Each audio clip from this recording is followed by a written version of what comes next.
Hi అందరికీ welcome to Prasad reviews. ఇప్పుడు నేను రివ్యూ ఇవ్వబోయే సినిమా 'దృశ్యం 3'. మోహన్ లాల్ గారు లీడ్ రోల్లో నటించిన ఈ సినిమా ఓవరాల్గా బాగుంది. కానీ నా పర్సనల్ ఒపీనియన్ ఏంటి అంటే, ఒక మర్డర్ కేసుని బేస్ చేసుకొని ఇన్ని పార్ట్స్ అవసరమా అని అనిపించింది. ప్లాట్లోకి వెళ్లే ముందు, 'దృశ్యం 1' మలయాళంలో రిలీజ్ అయ్యాక ఇండియాలో చాలా లాంగ్వేజెస్లో రీమేక్ అయింది. తెలుగులో వెంకటేష్ గారు చేసిన రీమేక్ కూడా పెద్ద హిట్ అయింది. తర్వాత మలయాళంలో 'దృశ్యం 2' మరియు 'దృశ్యం 3' వచ్చాయి. కానీ వేరే లాంగ్వేజెస్లో రీమేక్ చేయకుండా డైరెక్ట్గా డబ్ చేసి రిలీజ్ చేశారు. మన తెలుగు ఆడియన్స్కి వెంకటేష్ గారితో దృశ్యం అలవాటు కాబట్టి మోహన్ లాల్ గారిని యాక్సెప్ట్ చేయడం ఈజీయా అని అనుకుంటే, సినిమా స్టార్టింగ్లోనే 'దృశ్యం 1' మరియు 'దృశ్యం 2'లో ఏం జరిగిందో రీక్యాప్ చూపిస్తారు.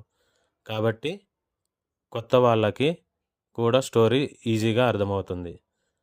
ఇక స్టోరీ విషయానికి వస్తే, జార్జ్ కుట్టి ఇప్పుడు ఏం చేస్తున్నాడు అనే పాయింట్ నుంచి సినిమా స్టార్ట్ అవుతుంది. తన స్టోరీనే సినిమాగా తీసి హిట్ కొడతాడు. అదే సమయంలో తన పెద్ద కూతురికి పెళ్లి చేయాలని అనుకుంటాడు. కానీ ఆ పెళ్ళికి కొంతమంది అడ్డుపడతారు. వాళ్ళకి జార్జ్ కుట్టి మీద ఉన్న పగ లేదా వేరే రీజనా, ఎందుకు ఆ పెళ్ళిని ఆపాలని ప్రయత్నిస్తున్నారు అనేవి మిగతా సినిమాలో చూపిస్తారు. సినిమా ఎక్స్పెక్టేషన్ లేకుండా చూస్తే బాగానే ఎంటర్టైన్ చేస్తుంది.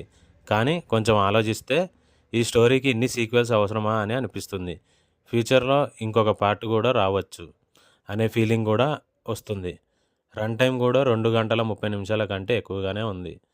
నా ఒపీనియన్ ప్రకారం 2 గంటలలోపు తీసి ఉంటే సినిమా ఇంకా బెటర్గా ఉండేది. పెర్ఫార్మెన్సెస్ విషయానికి వస్తే, మోహన్ లాల్ గారు మరియు మిగతా యాక్టర్స్ అందరూ చాలా బాగా పెర్ఫార్మెన్స్ చేశారు. బ్యాక్గ్రౌండ్ మ్యూజిక్ డీసెంట్గా ఉంది.